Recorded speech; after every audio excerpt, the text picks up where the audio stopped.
Hello my dear students, आज हम start कर रहे हैं chapter lines and angles.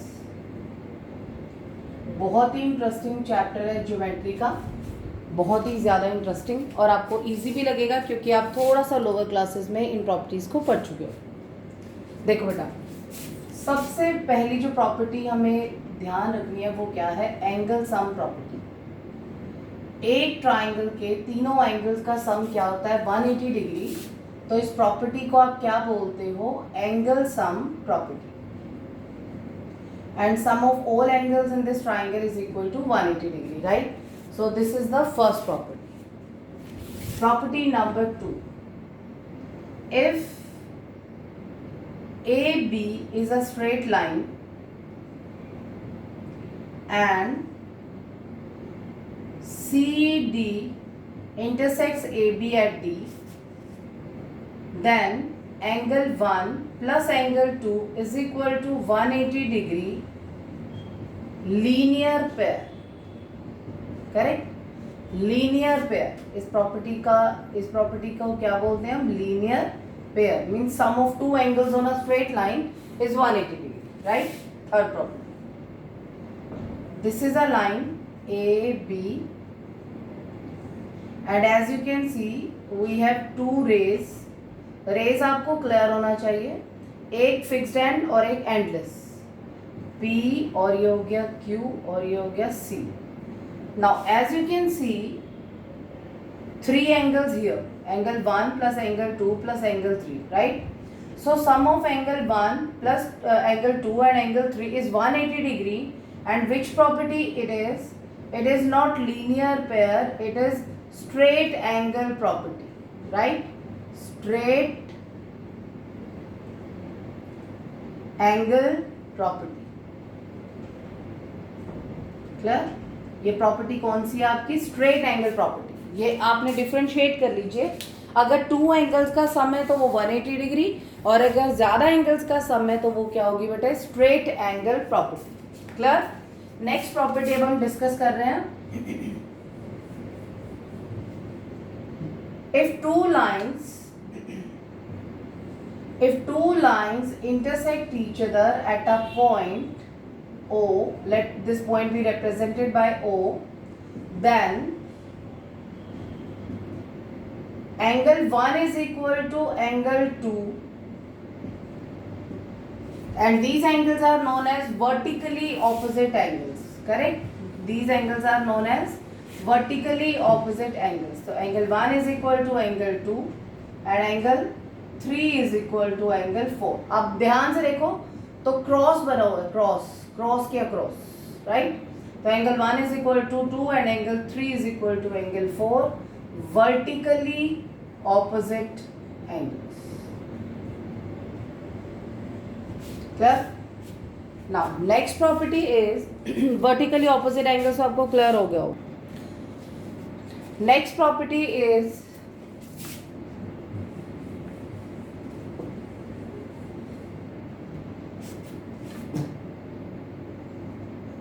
if L and M are parallel to each other, if L is parallel to M and P is a transversal, if L is parallel to M and P is a transversal, then angle 1 is equal to angle 2.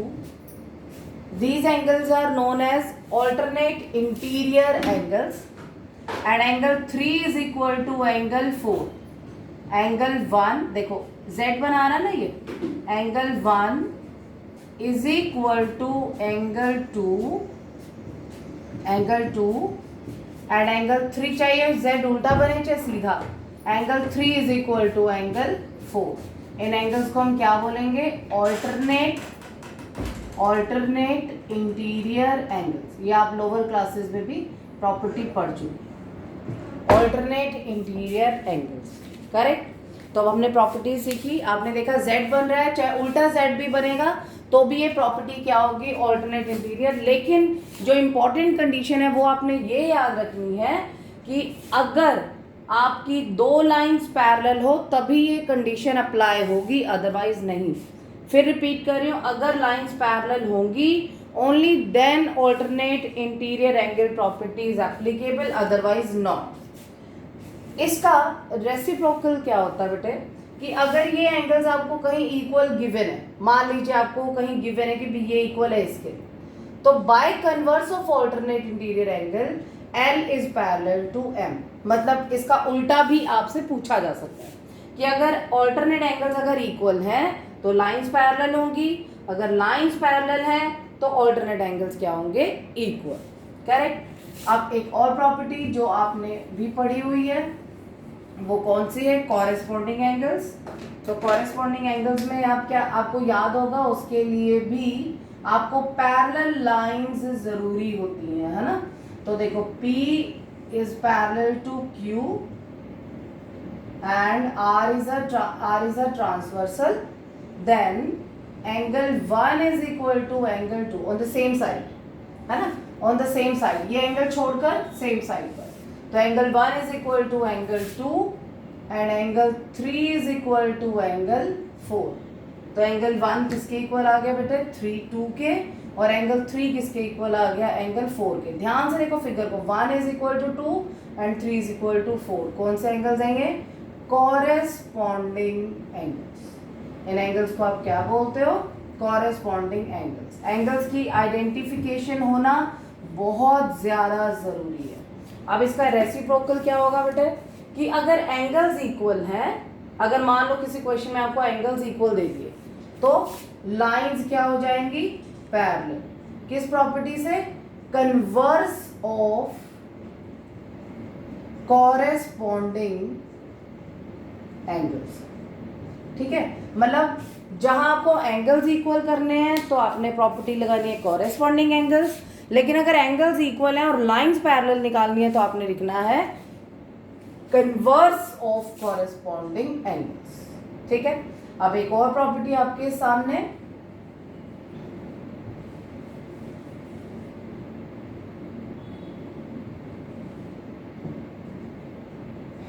if P is parallel to Q and R is a transversal, then angle 1 plus angle 2 is equal to 180 degree. Why?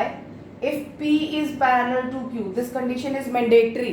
If P is parallel to Q, then angle 1 plus angle 2 is equal to 180 degree. These angles are known as co-interior angles, or angles on the same side of a transversal is supplementary. I am repeating, please listen carefully. Angles on the same side of a transversal is supplementary. As you can see, there is no gap between these two angles, right? So angle 1 plus angle 2 is equal to 180 degree. Co-interior angles or angles on the same side of a transversal is supplementary. आप जो मर्जी property लिख सकते हो, ठीक है। angles on the same side of a transversal is supplementary। ठीक है, चाहे आप इसको लिखो चाहे आप इसको लिखो, लेकिन मैंडेटरी कंडीशन क्या है कि लाइंस क्या होनी चाहिए, पैरेलल। अब आपने देखा ऑल्टरनेट एंगल, कॉरेस्पॉन्डिंग एंगल और को इंटीरियर एंगल्स, इन तीनों एक प्रॉपर्टीज के लिए बेटे आपके पास लाइंस का पैरेलल होना बहुत ज्यादा जरूरी है, राइट। अब हम स्टार्ट कर रहे हैं एक्सरसाइज 6.1 से। अब आपको एक एंगल और बता देती हूँ, रिफ्लेक्स एंगल। रिफ्लेक्स एंगल क्या होता है बेटे, मान लीजिए ये 2 लाइंस हैं, ये इंटरसेक्ट कर रही है यहाँ पर और ये एंगल है आपका 60 डिग्री, तो इसका रिफ्लेक्स क्या होगा। अब ध्यान से सुनो, ये जो पॉइंट है ना, इस पे ये पूरा एंगल कितने डिग्री का है, 360 का, इज इट। तो अगर आपको ये वैल्यू दे दी और इस एंगल की वैल्यू निकालने के लिए कहा गया है, रिफ्लेक्स एंगल जो होगा वो 180 डिग्री से क्या होता है, ग्रेटर होता है। तो इसका जो रिफ्लेक्स होगा, मान लो ये एंगल 1 है, तो रिफ्लेक्स ऑफ एंगल 1 क्या हो जाएगा आपका 360 minus 60, that is 300। Clear.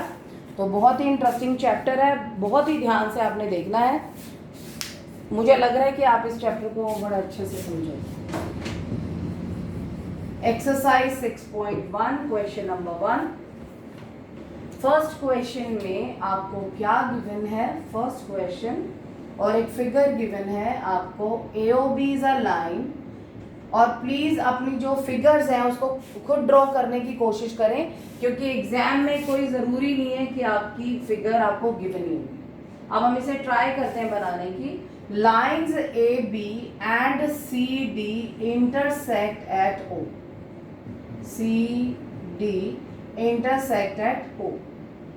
If angle AOC plus angle BOE,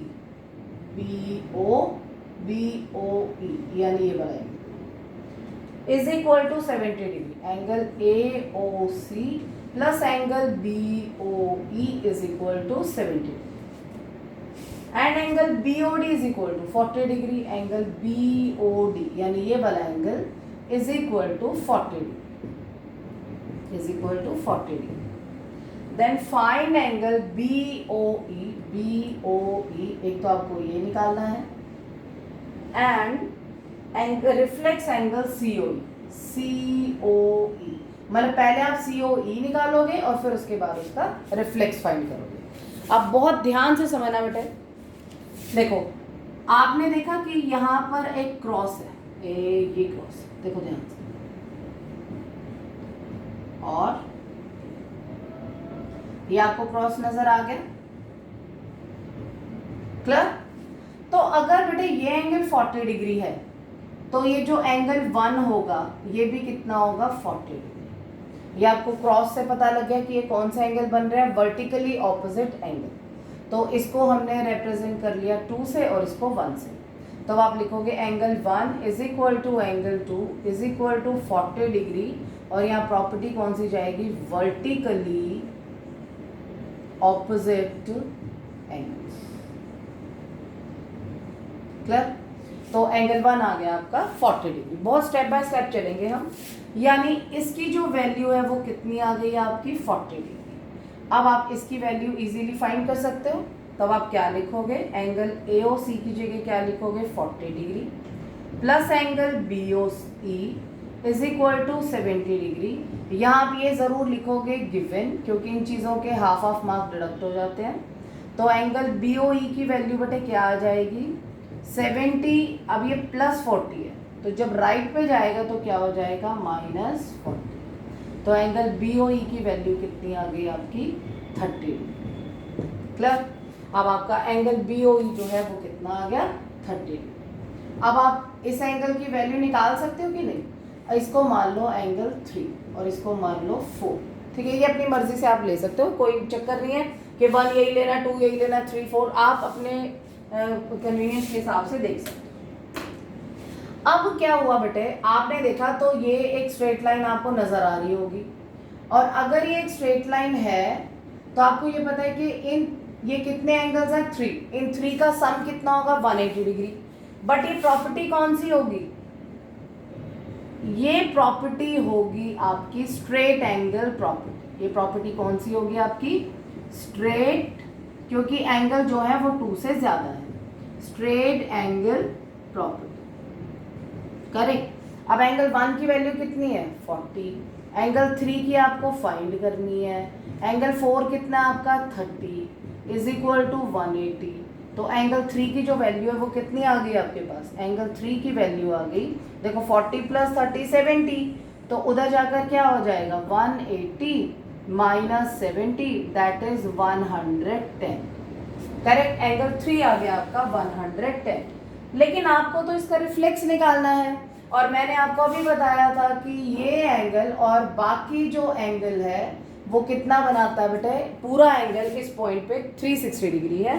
तो अब आप क्या लिखेंगे, reflex angle COE is equal to 360 minus 110 that is 250 degree, clear? तो बहुत ही इजी क्वेश्चन था और ये हो गया आपका कंप्लीट। अब देखो बेटा, इस क्वेश्चन में आपके पास ये कैसी लाइन है, एक स्ट्रेट लाइन, और इस स्ट्रेट लाइन पर कितने एंगल्स बने हुए हैं, स्ट्रेट लाइन पर एंगल बने हुए हैं BA एंड 90, ये 90 का सिंबल होता है ना। तो सबसे पहले इसमें given angle POY is equal to 90 degree, यानी ये एंगल है 90, और A रेशो B आपको दिया 2:3।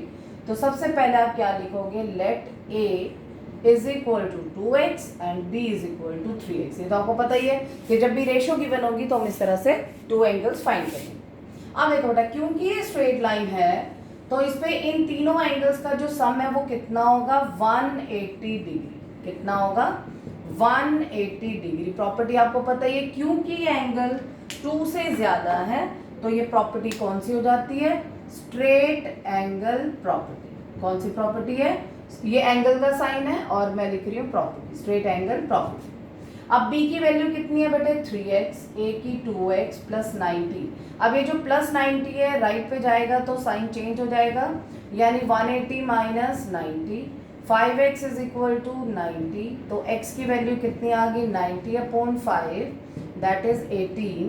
तो देखो x की जो वैल्यू है वो कितनी आ गई आपकी, 18 प्लस 18। अब मुझे ये बताइए, a को हमने क्या ज्यूम करा था, 2x, यानी 2 इंटू 18 दैट इज 36 डिग्री, और b को हमने क्या ज्यूम किया था, 3x, यानी 3 इंटू 18 दैट इज 54 डिग्री। अब आप अगर ध्यान से देखो बेटा तो ये आपको एक लाइन नजर आ रही होगी, लाइन नजर आ रही है ना। अगर ये एक लाइन है ना, अगर ये एक लाइन है तो आपको पता होना चाहिए इन दोनों एंगल्स का जो सम होगा वो कितना होगा, 180 डिग्री, क्योंकि 2 एंगल्स है ना। तो आप क्या लिखोगे, b plus C is equal to 180 degree linear pair. अब b, value of b is 54. Now we have to find the value of c. So c is equal to 180 minus 54, that is 126, right? So angle c is equal to 126 degree. So this is the required solution. Question number 3. In this question what we have given, angle PQR is equal to angle PRQ, and we have to prove angle PQS is equal to angle PRT. Now as you can see, this is a line and sum of these two angles is equal to 180 by linear pair. Similarly, sum of these two angles is equal to 180 by the same property, that is linear pair, right? So angle PQS plus PQR plus angle PQS is equal to 180 degree linear pair. ये similarly का symbol है बेटे। Similarly angle PRQ plus angle PRT is equal to 180 degree linear pair. As you can see, both these results are equal to 180 degree. If both these results are equal to 180, it means both these terms are equal to each other, right? So from 1 and 2,